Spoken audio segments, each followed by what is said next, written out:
quoi cette odeur? Bah merci. Cette odeur, comme tu dis, c'est le repas de ce soir. Qu'est-ce qu'on mange? Purée, salade et des steaks de soja. Et? J'ai fait aussi du tofu et dans le frigo. Mais attends, pourquoi est-ce qu'on mange de la bouffe pour vache et pas de la vache? Je te rappelle pour la énième fois que notre fils vient manger à la maison. Et? Ouais, c'est vrai, il est végétarien, le con. Georges! Non, mais enfin c'est vrai, écoute, sans déconner, tu le mets à quatre pattes dans le jardin, là, il te refait la pelouse. C'est abruti. Cet abruti et ce con, comme tu dis, c'est notre fils. Et j'aimerais vraiment que ça se passe bien une fois. Ah, bien. Tu peux aller mettre la table, s'il te plaît?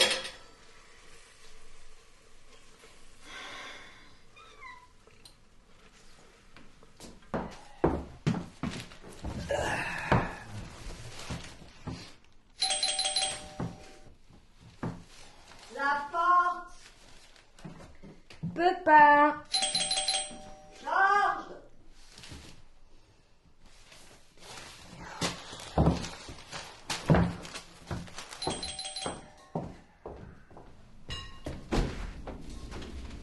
Eh, Salut.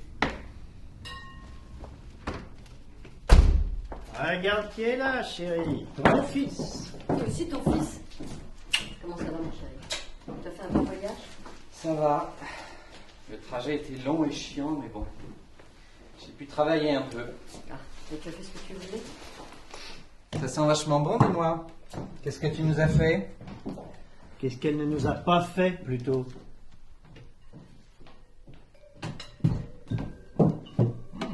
T'as mis de la ciboulette? Ah ben non, j'en ai plus. Ah merde. Dommage. C'est bon? Pas d'autres désirs? Tu veux faire le menu? Non. Isa, à table!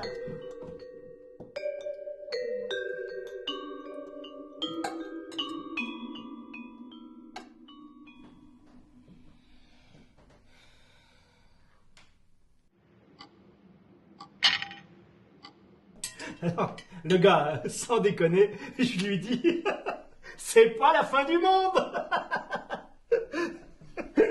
Mais pourri ta vanne. Tu sais, papa, c'est marrant. À chaque fois que je reviens à la maison, je te vois manger cette chose. Si tu veux un petit conseil, n'en abuse pas trop.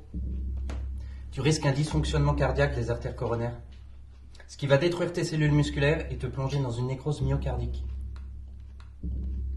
Enfin, moi je dis ça. Je dis rien. Isa, lâche ce téléphone, s'il te plaît. Nous sommes à table. Elle n'a pas tort.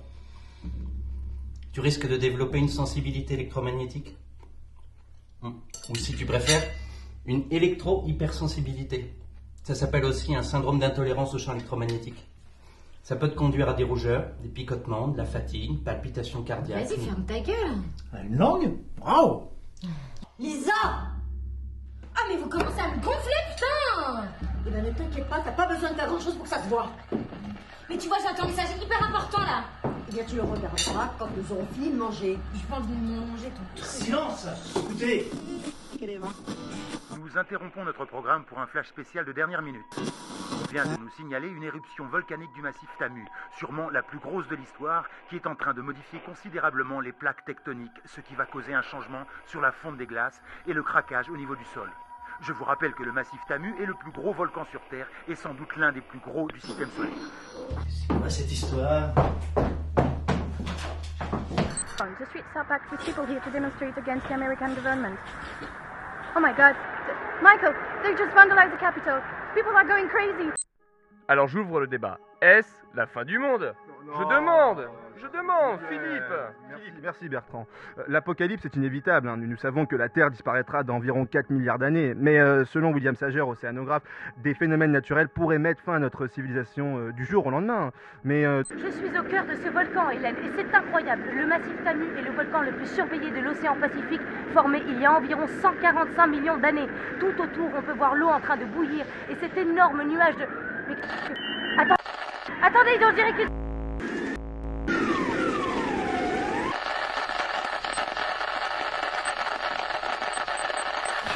Merde!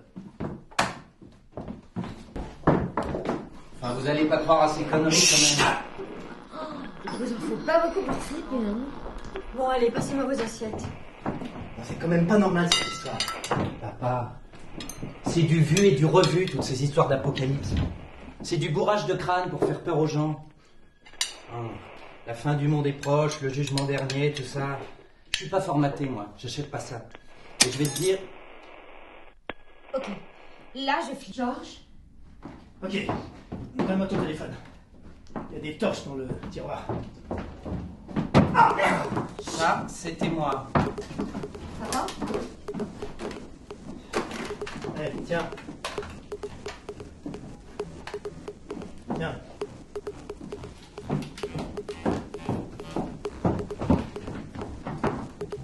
Ah, il n'y a plus de courant. Dehors non plus. Je crois que c'est général. Essaye d'appeler pour voir. Ah non, je comprends rien, il n'y a pas de tonalité. De quoi? Bon, ok, bougez pas. Comment ça? Je vais voir dehors ce qui se passe. Ah non, tout le monde reste à l'intérieur. Personne ne sort. Ça va, t'inquiète pas, y a rien, j'en ai pour 5 Oui, minutes. bah ça, tu n'en sais rien. Écoute, Jeanne, calme-toi, tu respires un bon... Vous me faites chier! Maintenant, vous la bouclez, on s'installe tranquillement et on mange!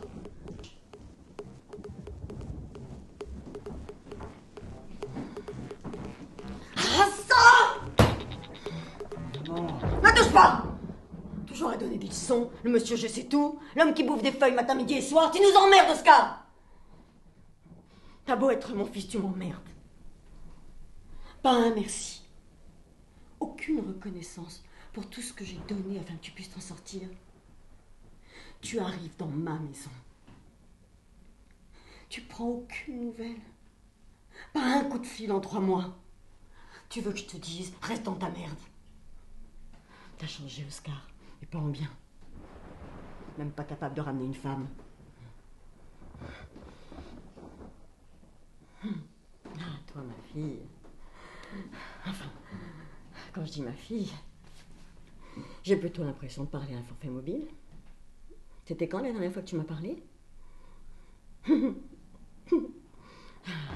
Ah, ça, tu t'en souviens plus. En même temps, tu m'as jamais vraiment adressé la parole. Tu préfères rester dans ton coin, avec tes copines, accrochée à ton putain de téléphone débile. Être la fille qui en fout pas une à l'école et qui finira comme toutes les pétasses dans ton genre, à repasser les caleçons d'un gros connard comme ton père.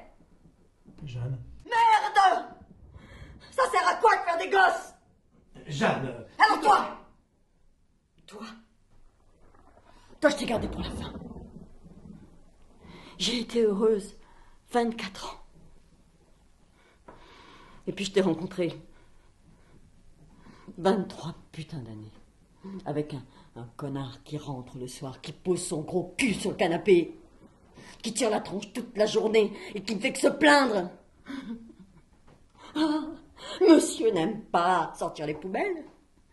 Mais est-ce que tu crois que j'aime ça, moi, passer l'aspirateur? Nettoyer la culotte des chiottes? Repasser tes putains de caleçons? C'est ça la vie d'une femme? Ça fait combien de temps qu'on n'a pas baisé, toi et moi? Hein? Tu veux que je remonte mes seins comme tes petites putes de 25 ans? Tu crois que je te vois pas? Mais à 4 heures du matin sur ton ordi, je te vois. Tu mates. Tu mates! Et c'est encore moi qui passe pour une conne! Petite bite. Mais quoi? Ça te gêne? Qu'est-ce que vous avez à me regarder? Ça vous dérange que je parle de ça? Je te dégoûte, Lisa? Réponds-moi! Réponds-moi!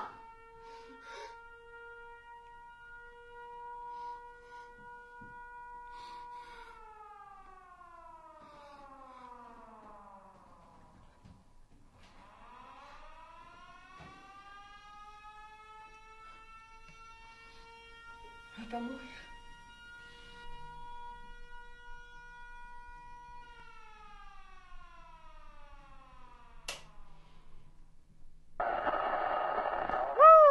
Et c'était la fin du monde pour le 30e anniversaire d'Orson Welles. Sacré gaillard.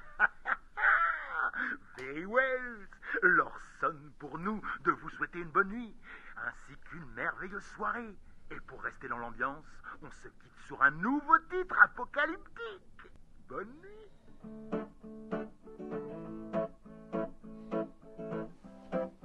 Si toi aussi tu dis des bêtises et que tu ne prends pas ce que tu...